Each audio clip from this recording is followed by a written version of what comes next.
Hello students. तो हम लोग सीबीएसई के टर्म टू के अकाउंट्स पेपर कोड 67/5/1 के सॉल्यूशंस आपके लिए ले आए हैं। तो चलिए फटाफट से हम लोग इसकी आंसर की को डिस्कस कर लेते हैं। क्वेश्चन वन पार्ट ए के क्वेश्चन वन में आप लोग देख सकते हो बैलेंस शीट हमें बनानी थी, जिसका कि आंसर आ रहा है ₹10,000। इसके बाद क्वेश्चन टू हमारा बेसिक थ्योरी क्वेश्चन था, वो आपने कर लिया होगा। क्वेश्चन थ्री में हमें गुडविल की सिंपल एंट्री देनी है, जो कि आप देख सकते हो Madhu's capital account debit, Manas capital account debit to Mukul's capital account बन चुकी है with amount 30,000, 20,000 and 50,000। Question four के ए में हमारा इनकम एक्सपेंडिचर के लिए अकाउंट आ रहा है 3,40,000 रुपीज़।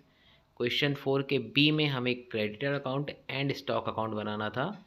स्टॉक अकाउंट में जो हमारी figure income and expenditure account में डालनी है, उसकी बैलेंस आप देख सकते हैं 1,90,000 रुपीज़ आ रही है, और यही हमारी सही फिगर बनेगी। देन क्वेश्चन फाइव में हमें फर्स्ट पार्ट में पुनीत का शेयर ऑफ गुडविल निकालनी थी, जो कि 1,50,000 निकली है। सेकंड पार्ट की बात करें तो पुनीत का शेयर ऑफ प्रॉफिट हमें निकालना था, ₹10,000 आ गया है। एंड थर्ड पार्ट में हमें इसी गुडविल की एंड शेयर ऑफ प्रॉफिट की बेसिक एंट्री करनी थी, वो आपकी हो चुकी है।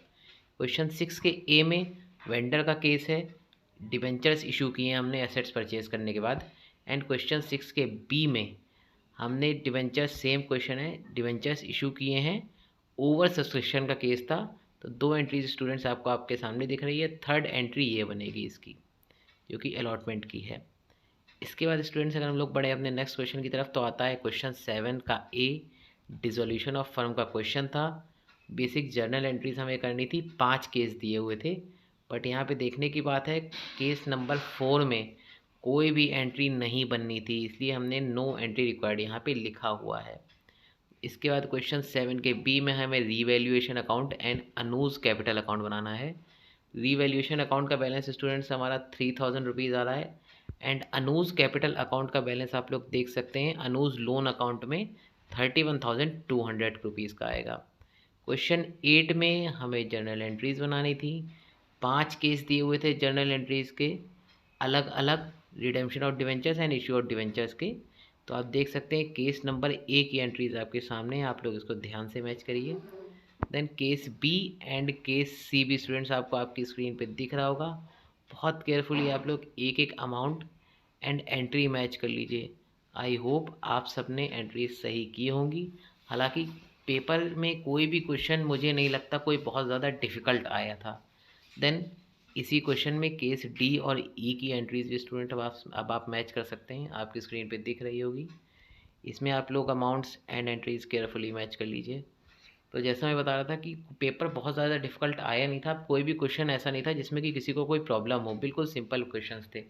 खैर क्वेश्चन नाइन में स्टूडेंट्स अगर हम लोग देखें तो इनकम एंड एक्सपेंडिचर अकाउंट हमें बनाना था, और उस अकाउंट में हमारा डेफिसिट की जो फिगर आई हुई है वो ₹23,000 आई हुई है। ये चीज़ स्टूडेंट्स ध्यान रखनी है आपको, डेफिसिट की फिगर 23,000 आई हुई है। देन पार्ट बी आता है हमारा, जिसमें कि क्वेश्चन 10 एंड 11 का ए पार्ट था कंपैरेटिव स्टेटमेंट का। देन क्वेश्चन 11 के बी में हमें कॉमन साइज बैलेंस शीट बनानी है, जिसके कि आंसर्स विद परसेंटेजेस आपकी स्क्रीन पे दिख रहे होंगे। अब आप इसको मैच कर लीजिए। हालांकि मुझे नहीं लगता कि कोई भी बच्चे ने कॉमन साइज या कंपैरेटिव स्टेटमेंट गलत किया होगा, बहुत बेसिक से क्वेश्चंस होते हैं। लास्ट में हमें क्वेश्चन 12 में cash flow from investing activities and financing activities बनाना था। तो हम देख सकते हैं इन्वेस्टिंग एक्टिविटीज़ में जो हमारा कैश यूज़ हुआ है वो 2,72,000 है, एंड जो कैश हमें फाइनेंसिंग एक्टिविटीज़ से मिला है वो 1,70,000 मिला है। ओके स्टूडेंट्स, मिलते हैं हम लोग नेक्स्ट